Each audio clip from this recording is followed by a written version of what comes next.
Here is the world news from BGI TV, Baba Bagide Imo Television. First, the headlines. Nigeria will continue to collaborate with China, other African countries. Shetima. Working for 1 hour shows you are employed, NBS tells Nigerians. Immigration sting, 5 human trafficking victims rescued, 1 arrested. FG will work with governors, others to get valid data of poor people in the country. And on sports, Falcons climb 8 places in new FIFA rankings.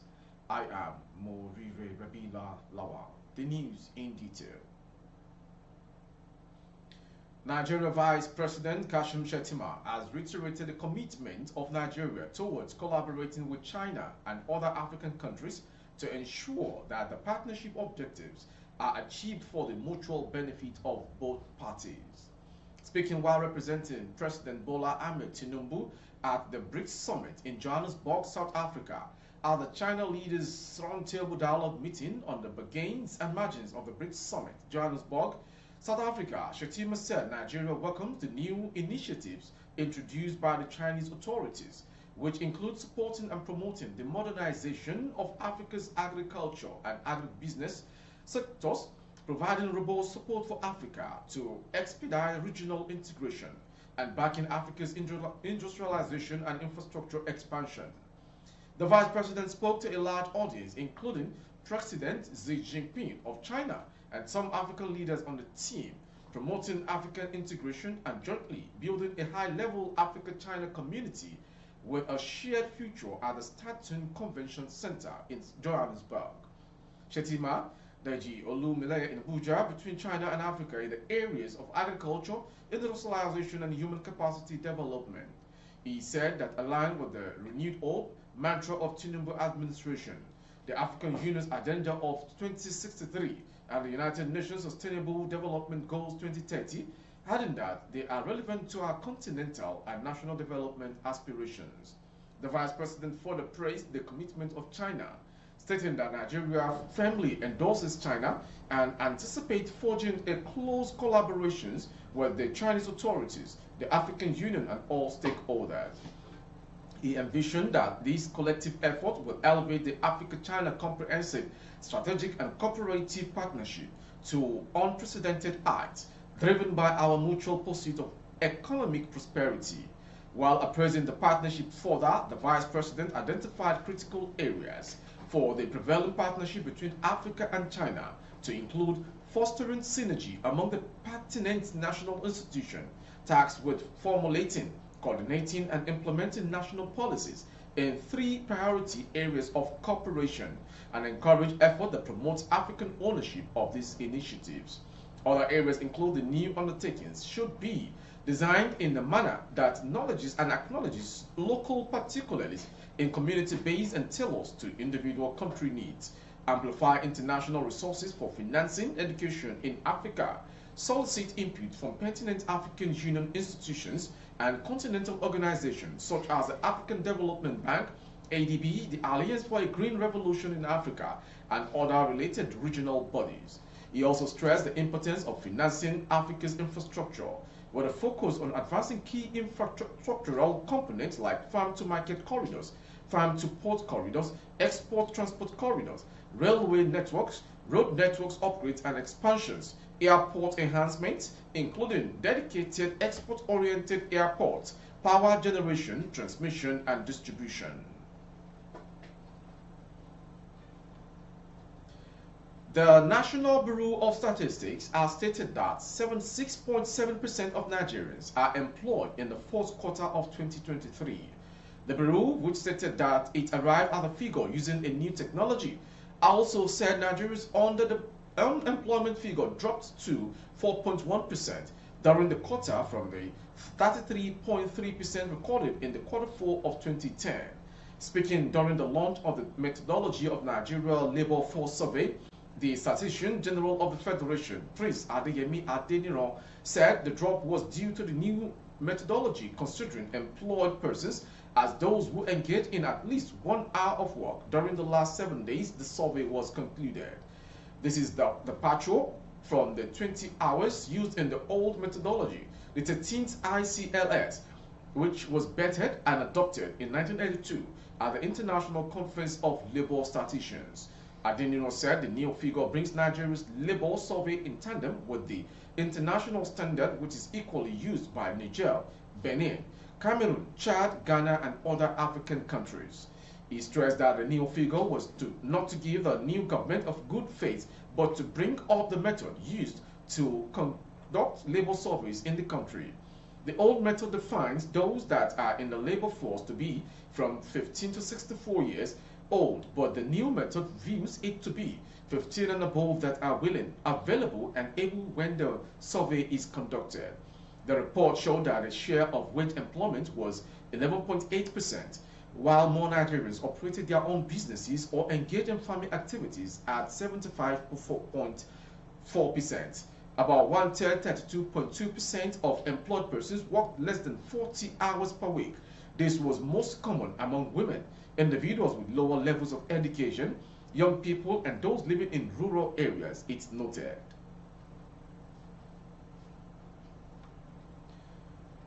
In a daring operation, the Nigeria Immigration Service, in collaboration with the Lagos Seaport and Marine Command, successfully rescued 5 individuals who had fallen prey to human trafficking at the Pashi checkpoint located in Badagry, local government area of Lagos State.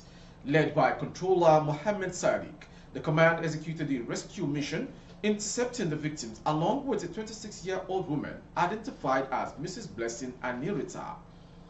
Strickland Anirita was found without any means of identification of livelihood, raising suspicion of her involvement in the trafficking operation. The incident came to light on Wednesday around 9:30 a.m. when the command received a tip regarding 5 individuals suspected to be victims of human trafficking. Preliminary investigations revealed a deeply troubling scheme where 3 of the victims, hailing from Abia, Akwa Ibom, and Plateau State, were promised legitimate employment in Mali, Benin Republic, and Cote d'Ivoire. However, these promises turned out to be part of a sinister plot to exploit their innocence. During questioning, the victims disclosed their shocking stories, unveiling a web of deceit. They confessed that a Lagos-based syndicate member orchestrated their journey, preying on their aspirations for better opportunities abroad. The syndicate had meticulously organized transportation arrangements to the purported countries of opportunity. As the investigation unfolded, it became clear that Anita played a pivotal role in facilitating the ill-fated journey. She had devised a plan to ensure that our companions in the dark world of prostitution, upon reaching their intended designations. Chillingly, it was uncovered that 2 victims who had journeyed with Anita from Delta State had been into this dangerous expedition without their parents' knowledge or consent. The victims, aged between 15 and 23, found themselves on the brink of exploitation when they were apprehended by vigilant patrol personnel at the Pashi checkpoint. Sadiq, expressing his determination to bring all responsible parties to justice, declared that the primary suspect was still evading capture, but that relentless efforts were underway to track down both her and the other members of the syndicate group. In a collaborative effort to combat this heinous crime, the rescued victims are set to be handed over to the National Agency for the Prohibition of Trafficking in Persons. These steps aim to ensure that a thorough investigation takes place and justice is served for those who have suffered at the hands of these heartless traffickers.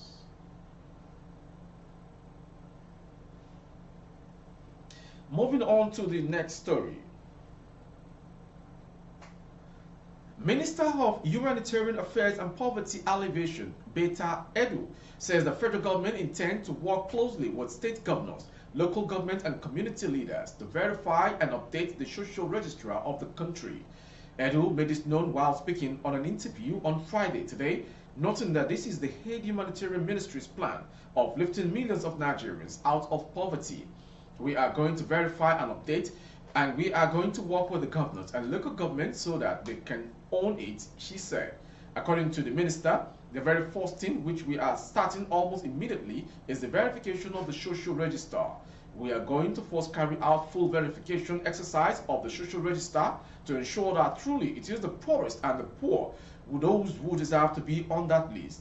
She stated that for weeks there has been back and forth with Nigerian Governors Forum and several other interested parties saying the list, there is some political influence in it and the rest of it. The governors at the National Executive Council had previously faulted the existing social register, stating that they lack integrity and were unfit to execute any social intervention. She mentioned that one of the challenges which they raised was that they were not involved in the process of really getting the poorest of the poor. Edu emphasized that as a country, we have to have ownership of whatever data that we are bringing out from the grassroots, adding that the local government people, the governors must be involved, traditional rulers, and even the religious leaders should be involved. She stated that working with this model will help the leaders address that, yes, indeed, these are people poor in our communities. We know them. These are human beings, not just numbers and names. We can identify them, and this is what we believe we are comfortable working with. She added that once the ministry works with the NEC, they will accept it because it is their own product as well.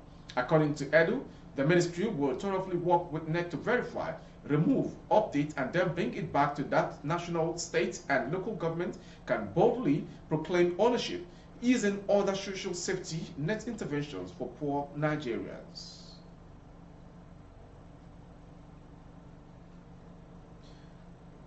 The Human Rights Writers Association of Nigeria has accused the Minister of Arts, Culture and Creative Economy, Adnatu Musawa, of serving as a minister while undertaking the one-year mandatory National Youth Service Corps scheme. In a statement on Thursday, Oriwa alleged that years back, Musawa abandoned her NYSC in Ebonyi State but later showed interest in completing it. The group claimed that the minister was mobilized this year and got posted to a law firm in Abuja for her before her appointment. The group urged the NYSC to compel Musawa to focus on either a National Youth Service or the ministerial appointments. She was confirmed by the Senate without proper screening and sworn in by President Bola Ahmed Tinubu as Minister of Arts.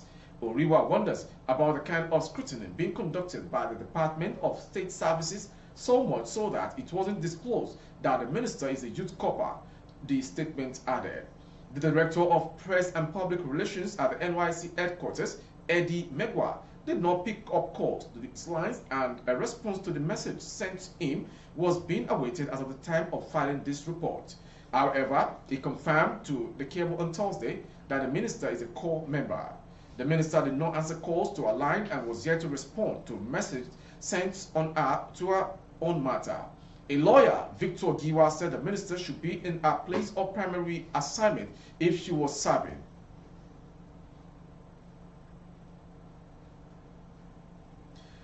Bandits on Wednesday night stormed Gidandamo village in Tafe, local government area of Zamfara State, where they killed 3 persons, injured 7, and abducted 8 others.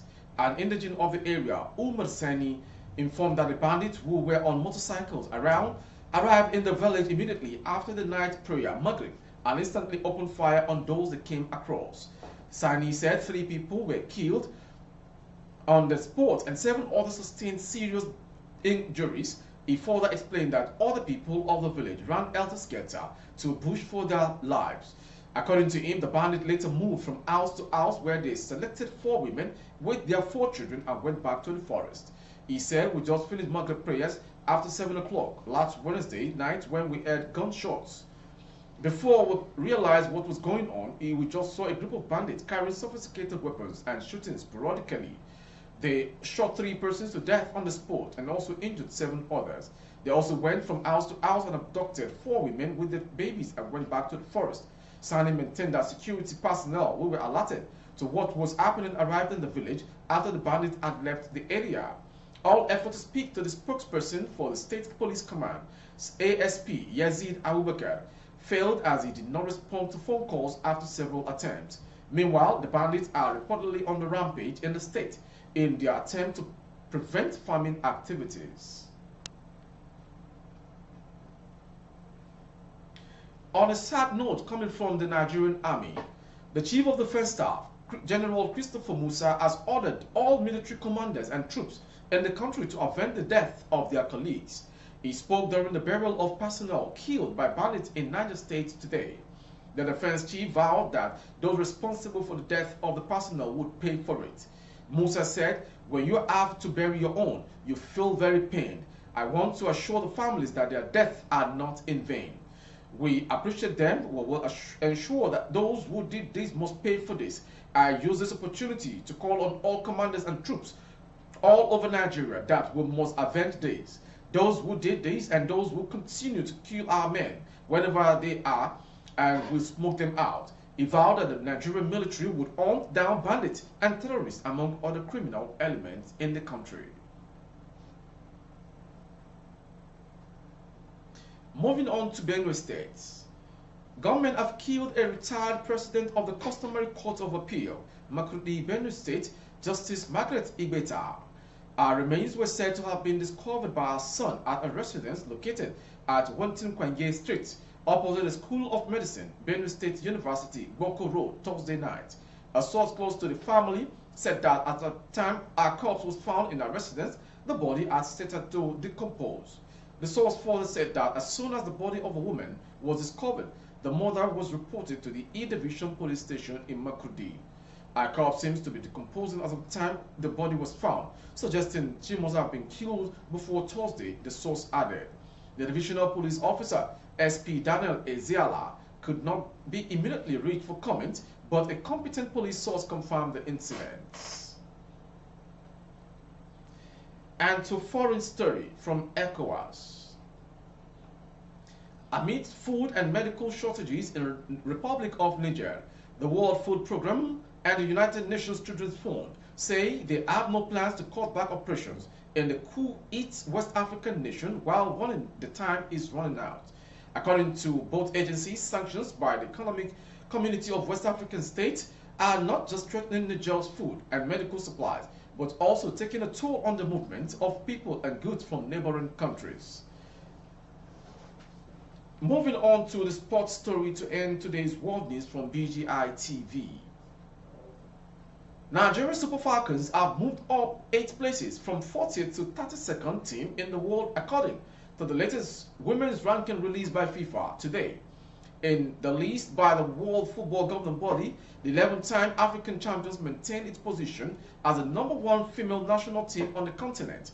The impressive lead by the Falcons in the latest rankings is largely due to the team's stellar outing at the just concluded 2023 Women's World Cup. Nigerian team made it into the second round of the competition after a draw against Canada in their first game, a win against co-host Australia in their second match, and a draw against the Republic of Ireland, which helped them qualify out of Group B with 5 points. The Falcons dragged European champions and eventual finalists England to play out shootout, where they lost 4-2 in the second round action-packed encounter. Despite Spain lifting the World Cup trophy in Australia, it is Sweden that claims the top spot in the latest FIFA ranking, with La Roja making it to the second spot from 4th. The Scandinavians dethroned the US, who are now third down from 2nd. With that sports story, we've come to the end of today's world news from BGI TV. Before we go, some major headlines. Nigeria will continue to collaborate with China, other African countries. Shetima. Working for 1 hour shows you are employed, NBS tells Nigerians. Immigration sting, 5 human trafficking victims rescued, 1 arrested. FG will work with governors, others to get valid data of poor people. And on sports, Falcons climb 8 places in new FIFA rankings, still #1 in Africa. For more updates of our broadcast on YouTube, our handle is Babagede Imo TV. Kindly subscribe and click on the notification bell, select option all to access all of our broadcasts. On Facebook, Bagede Imo with Alawi Adebayo. Please like and follow the page. For advert placement of your goods and services, coverage of events and functions, please dial the phone number streaming on your screen. Thank you for watching, and Jumat Mufida to all faithful Muslims, and may it never be the last we live to enjoy. I am Morire Rabila Lawa. Good evening.